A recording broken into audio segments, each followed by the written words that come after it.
وہ یہ ہے کہ ہم تمام صحابہ کرام رضی اللہ تعالیٰ عنہم کی عقیدت و محبت کرتے ہیں۔ اور بے شک خلفائے راشدین میں انبیاء اور رسولان نظام کے بعد سب سے بڑا مرتبہ اور مقام اس کا ہے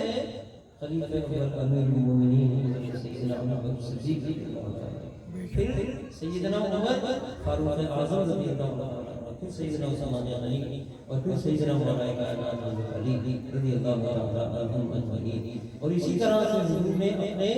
ان صحابہ کے بارے میں فرمایا کہ یہ میرے تمام صحابہ جو ہیں تعلق مانو ہیں، ان میں سے جس کی بھی ابتدا کرو گے چلو گے ہدایت پاتے اور مطلب فرمایا ہر صحابہ کی۔ اسی طرح اہل بیت کے لیے فرمایا ہے کہ ان کی مثال حضور نے کیسے دی کہ وہ حضرت نوح علیہ السلام کی کشتی کی طرح کہ جو اس میں سوار ہوئے وہ نجات پا گئے اور جو سوار نہیں ہوا وہ کیا ہوا وہ ہلاک ہوا۔ تو ہم اہل سنت و جماعت اللہ کے رسول صلی اللہ علیہ وسلم کی اگر سچی محبت اور الفت عشق و ادب دل میں رکھتے ہیں تو جنہیں حضور سے نسبت و تعلق ہے، جن کے ذریعے سے دین ہم تک پہنچا اور جو اسلام کے بہت بڑے دو ستون ہیں وہ اصحاب رسول اللہ صلی اللہ علیہ وسلم اور اہل بیت اطہار ہیں، اور ان کی تعریف اور ان کی فضیلتیں قرآن مجید، فرقان حمید اور احادیث مصطفیٰ سامنے آئی۔ تو ان سب سے ساتھ محبت اور ادب اہل سنت و جماعت مسلمانوں کے لیے ہمارے لیے ضروری ہے۔ اسی لیے اعلیٰ حضرت علی رحمت نے ایک بڑی خوبصورت بات اشعار میں فرمائی، اپنا عقیدہ بیان کرتے ہوئے فرماتے اہل سنت کا ہے بیڑا پار اصحاب رسول۔ انشاءاللہ تعالی ہم اہل سنت و جماعت کا بیڑا جو ہے وہ کنارے لگ جائے گا اور ہم انشاءاللہ تعالی کامیاب و کامیاب ہو جائیں گے۔ کیوں؟ دوسرے مصرع فرماتا ہے نجم ہے اور ناؤ ہے اطرت رسول اللہ کہ صحابہ کرام رضی اللہ تعالیٰ عنہم اور اہل بیت اطہار ان سب کا زیادہ ہمارے ہیں۔ اس لیے کہ کچھ لوگوں نے صحابہ کرام رضی اللہ تعالیٰ عنہ کی شان میں بے ادبی گستاخی کی، وہ بھی صراط مستقیم سے ہٹ گئے، نکل گئے، اہل سنت و جماعت کے راستے سے ان کا کوئی تعلق نہیں۔ اور کچھ نے اہل بیت اطہار کے ساتھ بغض و عناد اپنا معاذ اللہ دین بنا لیا، وہ بھی اسلام کے راستے سے صراط مستقیم سے ہٹ گئے۔ اب دیکھیے میں آیت مقدسہ ایک پیش کرتا ہوں جس میں سب سے پہلے مخاطب جو ہے وہ صحابہ کرام رضی اللہ تعالیٰ عنہم اجمعین۔ ارشاد باری تعالیٰ ہے انما المؤمنون الذین آمنوا باللہ ثم لم یرتابوا وجاہدوا باموالہم وانفسہم فی سبیل اللہ اولئک هم الصادقون۔ ترجمہ یہ ہے ایمان والے تو وہی ہیں، قرآن مجید فرماتا ہے ایمان والے قرآن مجید سے بڑھ کر اللہ تعالیٰ سے بڑھ کر کس کی شہادت ہوگی؟ ایمان والے تو وہی ہیں جو اللہ اور اس کے رسول پر ایمان لائے۔ تو سب سے پہلے ایمان لانے والے صحابہ ہیں، اور صحابہ میں سب سے پہلے ایمان لانے والے حضرت سیدنا ابو بکر صدیق رضی اللہ تعالیٰ۔ مردوں میں سب سے پہلے آپ ایمان لائے، اور عورتوں میں سب سے پہلے ام المؤمنین خدیجہ کبریٰ رضی اللہ تعالیٰ عنہا، اور بچوں میں سب سے پہلے ایمان لانے والے سیدنا مولانا کائنات حضرت علی کرم اللہ تعالیٰ وجہ کلمہ کی ذات گرامی ہے۔ تو قرآن مجید فرما رہے ہیں ایمان والے تو وہی ہیں جو اللہ اور اس کے رسول پر ایمان لائے، پھر شک نہ کیا، ثم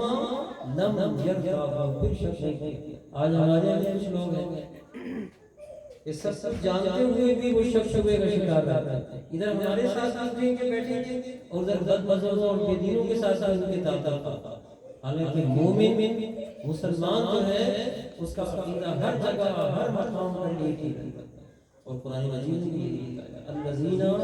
یؤمنون بالغیب، وہ جو بے دیکھی ایمان لائے، جو بس غیبت ایمان لائے،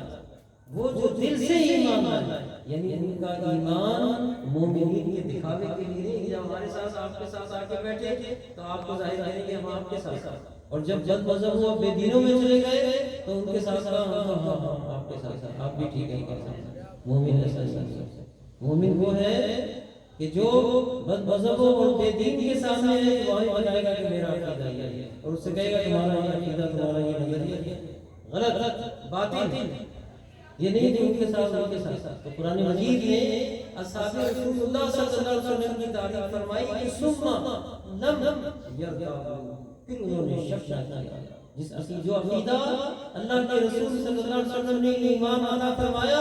اس پر نہایت ہی استقامت کے ساتھ اعتقاد یقین کے ساتھ قائم رہے، اور پھر ان کی خوبی قرآن مجید میں بیان فرمائی کہ کیا ہے، اور ظاہر ہے کہ سب سے پہلے ایسے مخاطب صحابہ ہیں، تو قرآن مجید نے فرمایا وجاہدوا باموالہم وانفسہم فی سبیل اللہ، اور ان کی شان یہ ہے کہ انہوں نے اپنی جان اور مال سے اللہ کی راہ میں جہاد کیا، تو سب سے پہلے صحابہ نے کیا، اتنا تو پتہ ہے نا آپ لوگوں کو۔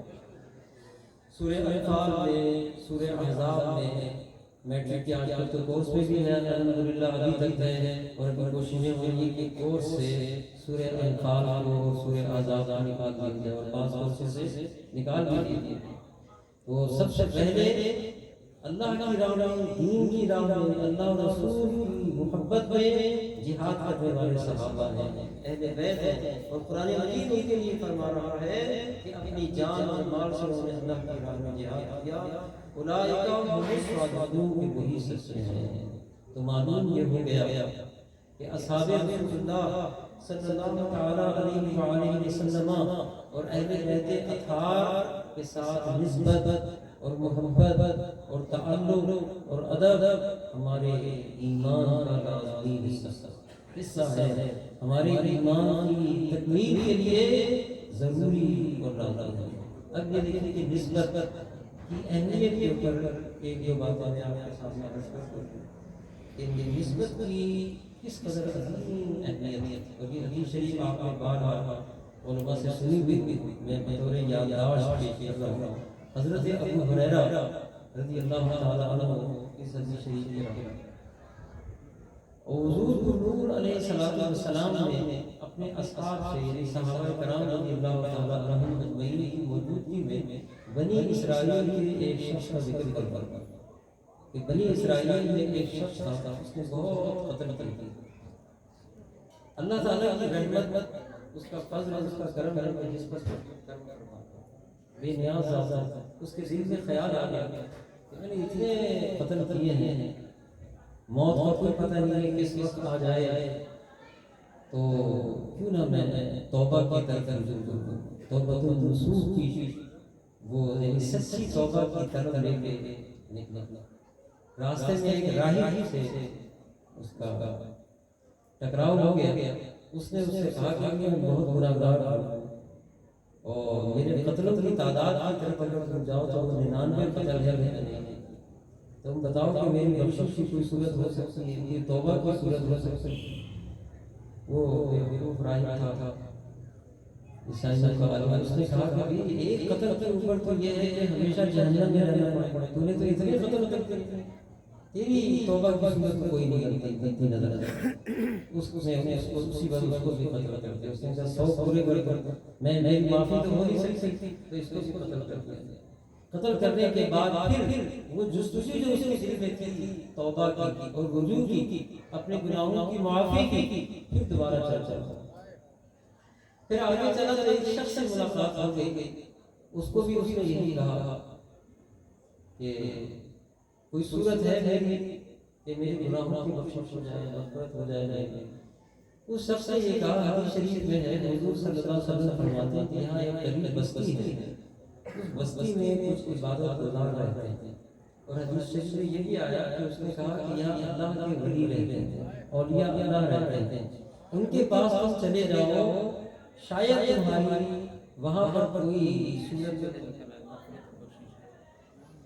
تو حضور علیہ السلام صحابہ کرام رضی اللہ تعالیٰ عنہم کو بیان فرما رہے ہیں، وہ شخص اس کے بعد سننے کے بعد پھر اس بستی کی طرف چلتا، ابھی چلا ہی تھا، کچھ قدم اس میں چلے تھے کہ حکم اجل جو ہے پہنچ گیا، اور اس کا ملائکہ پہنچے اور اس کی جان روح قبض کر کے موت آ گئی۔ جیسے ہی روح قبض کی گئی، عذاب کے فرشتے بھی پہنچ گئے، رحمت کے فرشتے بھی پہنچ گئے۔ عذاب کے فرشتے کہنے لگے کہ اس کو تو ہم لے کے جائیں گے، اس لیے کہ زندگی بھر اس نے کوئی نیکی ہی نہیں کی، تو اس کو یہاں کیسے چھوڑا جا سکتا ہے، اس کو کیسے چھوڑا جا سکتا ہے، اس کو تو عذاب کی طرف لے جائے. رحمت کے فرشتے کہنے لگے کہ نہیں ٹھیک ہے، اس نے ساری زندگی برائیاں کی تھی لیکن یہ اللہ کی رحمت کی طرف متوجہ ہوا، توبہ کی طرف چل پڑا تھا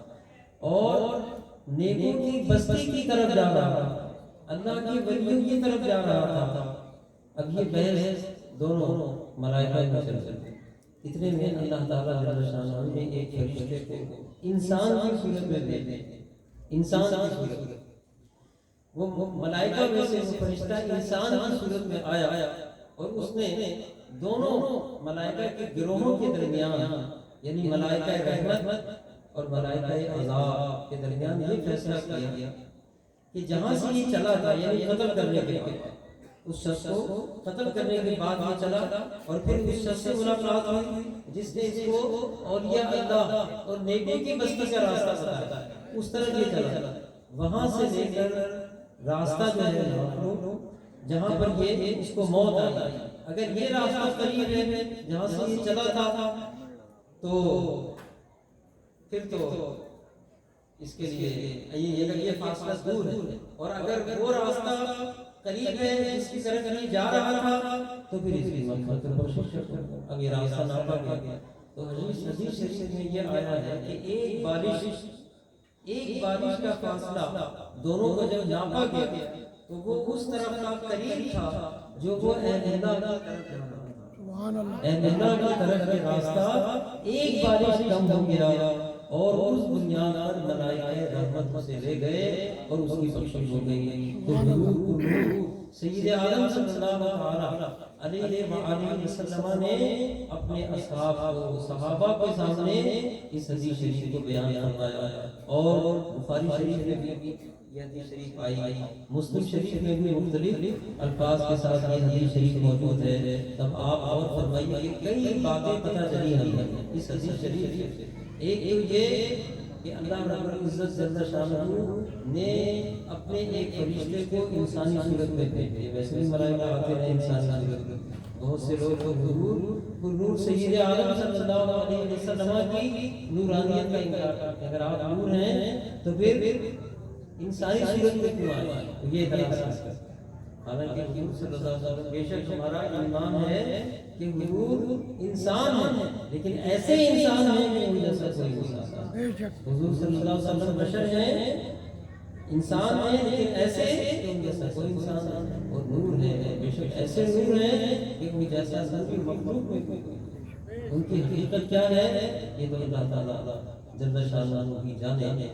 امام ربانی مجدد الفسانی رحمۃ اللہ تعالیٰ علیہ نے تو بات شریف میں ایک بڑا خوبصورت نقطہ بیان فرما گئے. بڑا علمی نقطہ ہے، صرف میں برکت کے لیے عرض کر رہا ہوں. فرماتے ہیں در عالم امکانات مثل متصف یعنی ذات الہی کے سوا اس کائنات میں جو کچھ بھی ہے سب ممکن ہے. لیکن فرماتے ہیں کہ حضور بھی ممکن ہے اگر، لیکن وہ ایسے ممکن ہے کہ ان کی تمثیل اور ان کی مثال دی ہی نہیں جا سکتی. وہ ممکن بھی نہیں. در عالم امکانات مثل متصور تصور بھی نہیں کر سکتے. تو جب اللہ تعالیٰ نے ملائکہ میں سے جبریل امین بھی انسانی صورت میں آیا تو حضور صلی اللہ علیہ وسلم بھی انسانی صورت میں تشریف لایا. دوسری بات یہ ہے کہ اللہ رب العزت جل شانہ کو جاننے والا ہے، اس سے کیا کوشش ہے؟ اس کی مشیت اور اس کی مرضی ہوتی تھی تو ویسے ہی بخشش کر دی جاتی ہے، مغفرت کر دی جاتی ہے. یہ کہ وہ ایک شخص سے ملا پھر دوسرے سے ملا پھر اس نے رستہ بتایا اور پھر رستے کو ناپا گیا اور باقاعدہ حساب کتاب کیا گیا تو اس سے مراد یہ ہے اور فرماتے ہیں مقصود یہ ہے کہ یہ ظاہر ہو جائے کہ جنہیں اللہ کے نیک بندوں سے اولیاء اللہ سے نسبت و تعلق ہے اللہ تعالیٰ ان پر فضل و کرم کرے. سبحان اللہ.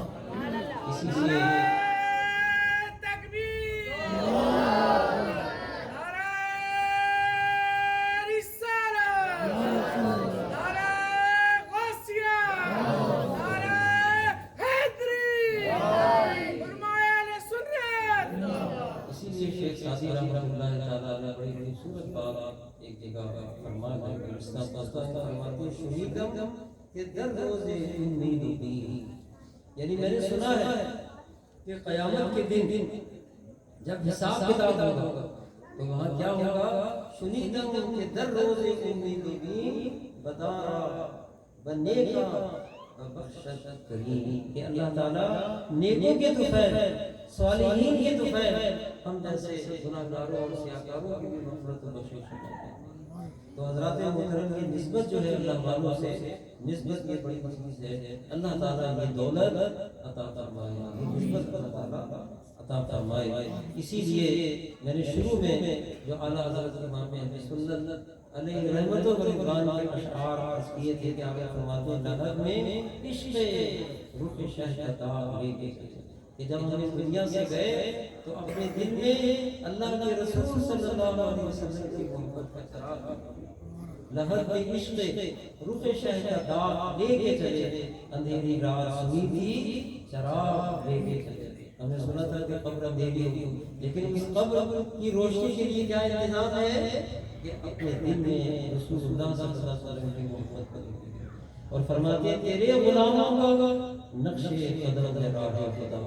اولیاء اللہ کا، صالحین کا، علماء ربانیین کا جو راستہ ہے یہی راہ خدا ہے، تیرے غلاموں کا نقش قدم ہے راہ خدا، وہ کیا بہن سکے کہ یہ سراغ لے کے چلے۔ اشارہ پر ایک حدیث شریف اور آپ کے سامنے میں عرض کرتا ہوں، جس میں فرمایا گیا کہ حدیث شریف میں کہ حضور علیہ السلام نے فرمایا کہ ملائکہ کی کچھ جماعتیں ہیں جو ذکر کی مجالس کی تلاش کرتے ہیں کہ لوگ کہاں جمع ہیں اور ذکر کرتے ہیں۔ حدیث سے بڑی طویل ہے، میں مختصر عرض کرتا ہوں۔ اور وہ ملائکہ ایسی مجلسوں کو تلاش کرتے ہیں جہاں لوگ ذکر میں مصروف ہوتے ہیں، اور وہاں پہنچ جاتے ہیں، ان کو گھیر لیتے ہیں اور اپنے اپنے پر وہ زمین سے آسمانوں تک پھیلا جاتے ہیں، اتنے وسیع پھیلا جاتے ہیں اور لوگ ذکر میں مصروف ہوتے ہیں۔ اس کے بعد وہ ملائکہ اللہ تعالیٰ جل شانہ کے دربار میں حاضر ہوتے ہیں، حالانکہ رب تعالیٰ تبارک سے کچھ پوشیدہ نہیں، تو رب کریم ارشاد فرماتا ہے کہ ملائکہ سے، کیونکہ رب کریم کی طرف سے ڈیوٹی ہے کہ تلاش کرو ایسے مجالس کے لوگ کیا کر رہے ہیں، تو نیک مجالس کی تلاش کرتے ہیں، ذکر و اذکار کی مجالس میں جاتے ہیں، ڈھونڈتے ہیں، وہاں جمع ہوتے ہیں۔ تو فرشتے عرض کرتے ہیں کہ تیرے بندوں کو ہم نے اس حال پر پایا، مولا کریم کہ وہ تیرا ذکر کرتے ہیں۔ پھر ارشاد ہوتا ہے کہ ذکر کے ساتھ وہ کیا چاہتے تھے، فرمایا وہ تیرے خوف سے جہنم نہ کیے، تیری یاد اور تیری محبت میں تھے۔ تو ملائکہ جب یہ عرض کرتے ہیں کہ تیری محبت میں تھے، تیری یاد میں تھے، تو رب تعالیٰ فرماتا ہے کیا انہوں نے مجھے دیکھا ہے؟ ملائکہ عرض کرتے ہیں نہیں دیکھا۔ اور پھر رب تعالیٰ فرماتا ہے اگر وہ دیکھیں، فرمایا اگر دیکھیں تو ان کی کیفیتیں اور حالتیں اور بڑھ جائیں اور تیز ہو۔ پھر پوچھتا ہے رب تعالیٰ کہ وہ کیا طلب کر رہے تھے، کیا دعا کر رہے تھے، کیا مانگ رہے تھے، تو ملائکہ کہتے ہیں کہ جہنم کے آگ سے، جہنم کے عذاب سے پناہ طلب کر رہے تھے۔ تو رب تعالیٰ تبارک فرماتا ہے کہ کیا انہوں نے جہنم کو دیکھا ہے؟ ملائکہ کہتے ہیں نہیں دیکھا۔ فرمایا اگر وہ دیکھیں، ملائکہ کہتے ہیں رب تعالیٰ کی بارگاہ میں اگر وہ دیکھیں تو اور خوف زدہ ہو اور اس سے پناہ مانگیں، وہ ڈریں، تیری عبادت میں رہیں، تیری ریاضت میں رہیں۔ پھر عرض کرتے ہیں کہ وہ کیا چاہتا تھا کہ وہ جنت طرف کر رہے تھے، کیا جنت انہوں نے دیکھا؟ رب تعالیٰ فرماتا تھا تو ملائکہ کہتے ہیں جنت تو نہیں دیکھا، اگر وہ دیکھیں تو اور ان کی طلب اور خواہش اس کے لیے بڑھ جائے۔ تو حدیث شریف کے آخری الفاظ ہیں کہ رب تعالیٰ تبارک جل شانہ ارشاد فرماتا ہے تمام ملائکہ کو گواہ بنا کر کے تم سب گواہ ہو جاؤ کہ میں نے اس مجلس میں موجود تمام لوگوں کو بخش دیا۔ سبحان اللہ۔ تو حضور صلی اللہ علیہ وسلم فرماتے ہیں کہ ملائکہ میں سے، گروہ ملائکہ میں سے ایک نے بارگاہ رب العزت سے عرض کی کہ الہی ان میں ایک ایسا بھی تھا کہ جو اس غرض سے اس میں آیا ہے، یعنی محبت میں نہیں آیا، اور اس کی حاجت کچھ اور تھی، وہ ان اللہ کی صالحین کی محبت میں نہیں آیا تھا، ذاکرین کی محبت میں نہیں آیا تھا، وہ اپنی غرض سے کسی وجہ سے آیا تھا، آ کر ان میں بیٹھ گیا۔ اللہ عزت جل جلالہ محمد معلوم کی رحمت اللہ رب تعالیٰ تبارک نے ارشاد فرمایا کہ جو آ کر ان میں بیٹھ گیا وہ بھی شقی اور بربخت نہیں رہتا، کہ ان کے ساتھ بیٹھنے والا بھی شقی اور بربخت نہیں رہتا، یعنی جو ان کی مجلس میں آ گیا، ان کے ساتھ آ کر بیٹھ گیا، میں نے ان کی بھی مغفرت اور ان کی بھی بخشش فرمائی۔ شیخ الحدیث صاحب محمد شریف رضوی صاحب رحمۃ اللہ علیہ یہاں آیا کرتے تھے ہماری جامع مسجد زوری میں، اللہ تعالیٰ ان کی مغفرت فرمائے، درجات بلند فرمائے، بڑے پائے شیخ الحدیث تھے۔ وہ فرمایا میں نے ایک جگہ یہ حدیث شریف بیان کی تو ایک صاحب کہنے لگے کہ جنت تو بڑی آسان ہے، بڑی آسانی سے جنت ملتی ہے، اور یہ اللہ کے پاس گئے، ان سے محبت ہو گئی، ان سے نسبت ہو گئی، ان کے پاس جا کے بیٹھ گئے، جنت مل گئی۔ تو فرمایا کہنے لگے کہ میں نے ان سے کہا کہ کوئی تیری ملکیت تھوڑی ہے، تو رب تعالیٰ تبارک جب اپنے فضل و کرم سے عطا کر رہا ہے تو تجھے کیا تکلیف ہے؟ جب رب کریم اپنے فضل و کرم سے اولیاء اللہ کی نسبت و تعلق پر عطا فرمائے تو تمہیں کیا تکلیف ہے؟ اور اسی لیے تو عارف باللہ حضرت مولانا نور رحمۃ اللہ تعالیٰ علیہ کیا خوبصورت بات ارشاد فرما گئے، وہ فرماتے ہیں، کہتے ہیں یک زمانہ صحبت بابا اولیاء، یک زمانہ صحبت بابا اولیاء بہتر از 100 سالہ طاعت انبیاء۔ 100 سال کی ایسی عبادت جو بے ریا کی جائے خلوص دل سے، اس سے بہتر کیا ہے کہ اولیاء کاملین کی، صالحین کی، اللہ کے نیک بندوں کی صحبت و میت اگر تھوڑی دیر کے لیے میسر آ جائے، نسبت آ جائے، یہ نسبت اور یہ تعلق اور صحبت، تو یہ بہت بڑی نعمت ہے۔ تو میں نے یہ تھوڑی سی گفتگو صرف اس لیے کی کہ آج کے دور میں بہت زیادہ گمراہ پروپیگنڈا ہر طرف سے ہے،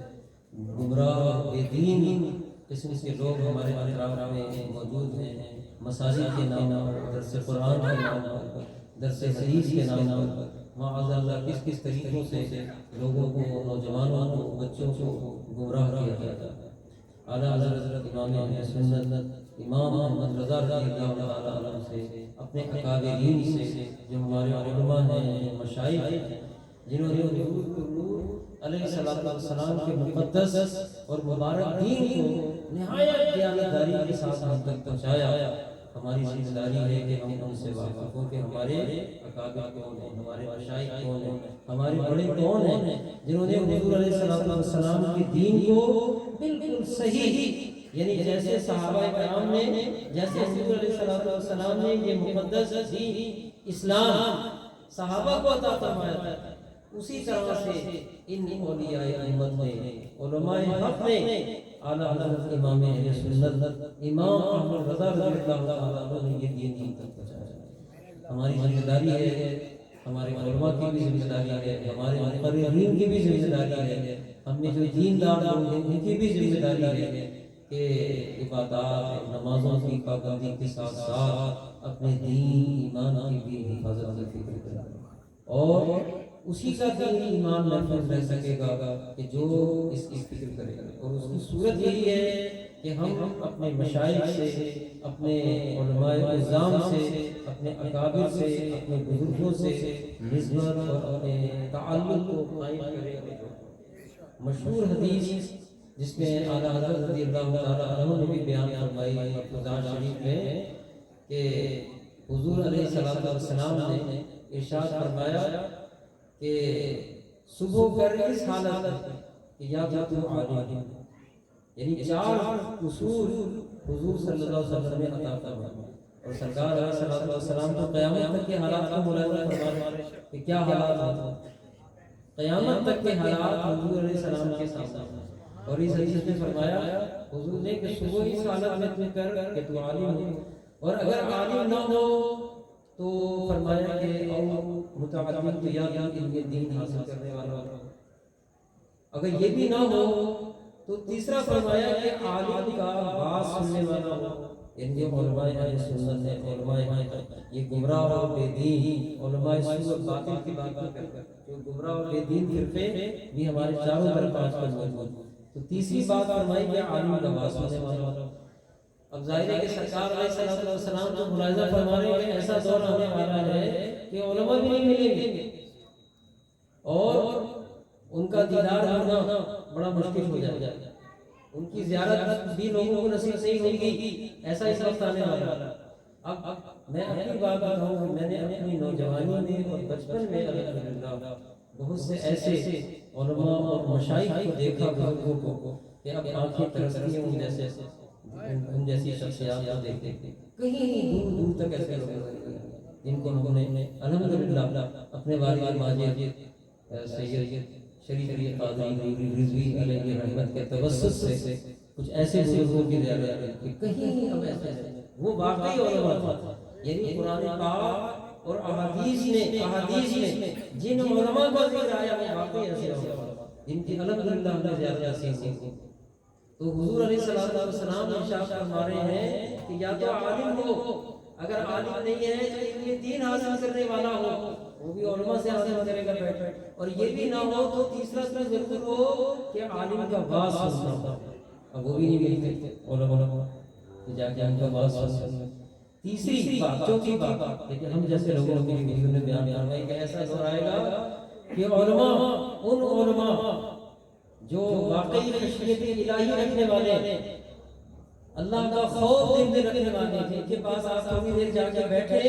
تو دل میں خوف اور خشیت پیدا ہوگا، خوف الہی نہیں ہے ان کے پاس سے، لیکن ایسے لوگ جب نہیں رہے تو چوتھی بات حضور نے بیان فرمائی صلی اللہ علیہ وسلم، حضور نے فرمایا کہ چوتھی بات یہ ضرور تیرے دل میں ہو کہ ان کی محبت تیرے دل میں۔ تو اس لیے میں نے نام لیا آپ کے سامنے اعلیٰ حضرت امام اہل سنت امام احمد رضا رحمۃ اللہ تعالیٰ علیہ کا کہ یہ وہ اکابر اولیاء اللہ اور علماء ربانیین میں سے ہیں کہ جن کی محبت بھی ہمارے دل میں ایمان پہنچاتا ہے۔ صدر الشریعہ حضرت مولانا امجد علی اعظمی رحمۃ اللہ تعالیٰ جن کی بہار شریعت ہمارے پاس الحمدللہ موجود ہے، صدر الافاضل سید نعیمی صاحب مولانا علی رحمۃ اللہ کی تفسیر ہے، مفتی احمد یار خان نعیمی رحمۃ اللہ اور بہت سے مشائخ پیر سید میر علی شاہ صاحب ڈولرا شریف اور ایسے اکابر پیر سید جماعت علی شاہ صاحب محدث علی پوری رضی اللہ تعالی عنہم اجمعین۔ تو ایسے اکابر اولیاء امت علماء حق سے نسبت و تعلق اور محبت ضروری ہے۔ میں نے ایک خط حضرت شیخ احمد یحییٰ منیری رحمۃ اللہ تعالی علیہ کو پڑھا جو انہوں نے اپنے ایک مرید کو لکھا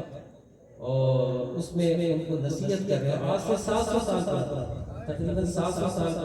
پرانے گزرے ہیں شیخ احمد یحییٰ منیری رحمۃ اللہ تعالی، بڑے اکابر اولیاء اللہ اور صاحب تصوف بزرگوں میں سے، ان کو خط لکھتے ہوئے ایک جملہ اس میں آپ نے یہ ارشاد فرمایا کہ بھائی شمس الدین، اب ایسا وقت آ گیا ہے کہ جن کتب پر کتابوں پر تمہیں اعتماد ہو کہ یہ ہمارے بزرگوں کی ہیں، ان کتابوں کو لے لو اور انہی اپنے بزرگوں کی کتابوں کو پڑھو تاکہ تمہارا دین اور ایمان محفوظ رہے اور ہر گمراہی سے تم بچ سکو۔ تو اللہ تعالیٰ جل شانہ کے حضور میں التجا ہے، دعا ہے، اللہ تعالیٰ ہم سب کو، تمام حاضرین کو اپنے مقبول اور نیک بندوں کی، اولیاء اعظام کی، علماء حق کی محبت نسبت ان کا یقین ایمانی فیضان عطا فرمائے، اور ہمارے بابا محمد عبداللہ صاحب غفور علیہ رحمہ یہ بھی بزرگان دین سے، جیسے کہ میں نے عرض کیا، اولیاء سے بڑی محبت و نسبت رکھنے والے تھے اور مجھ سے اکثر وہی جملہ کہتے تھے کہ میں اعلیٰ حضرت امام اہل سنت امام احمد رضا رحمۃ اللہ تعالیٰ علیہ سے نسبت بتانا کرتا ہوں۔ یہ سامنے بیٹھے ہیں نور محمد صاحب، ان کے بہنوئی تھے غالباً عطا محمد قادری صاحب مرحوم و مغفور رحمۃ اللہ علیہ، تقریباً 20 سال 25 سال کے بعد ان کی قبر بھی کھل گئی، بالکل صحیح سلامت اپنے انہوں نے مجھ سے بار بار جملہ کہا مجھ سے کہ آپ گواہ رہے ہیں، مجھ سے یہ جملہ کہا، یہاں آپ اسی محلے میں موجود تھے کہ میں اعلیٰ حضرت امام اہل سنت امام احمد رضا رحمۃ اللہ تعالیٰ سے نسبت کرتا ہوں۔ جو ان کا مسئلہ کیا ان کی تعلیمات ہیں اور اعلیٰ تعلیمات وہی ہیں جو تمام صحابہ کی ہیں، جو اہل بیت کی ہیں، جو ائمہ مجتہدین کی ہیں، جو ائمہ اربعہ کی ہیں، جو اولیاء امت و تمام علماء اکابرین کی چلی آئی ہے۔ تو اللہ تعالیٰ جل شانہ ہمارے مرحومین کی مغفرت فرمائے، ان کے درجات آخرت میں بلند فرمائے اور ان کے بچوں کو، ان کے متعلقین کو بھی اللہ تعالیٰ انہیں کی نیک سیرت پر، نیک نصیحتوں پر چلنے کی توفیق عطا فرمائے اور سچے عقیدے پر ان سب کو اور ہمیں اللہ تعالیٰ قائم رکھے، ہر گمراہی سے، ہر فتنے سے اللہ تعالیٰ ہم سب سے محفوظ فرمائے۔ آمین۔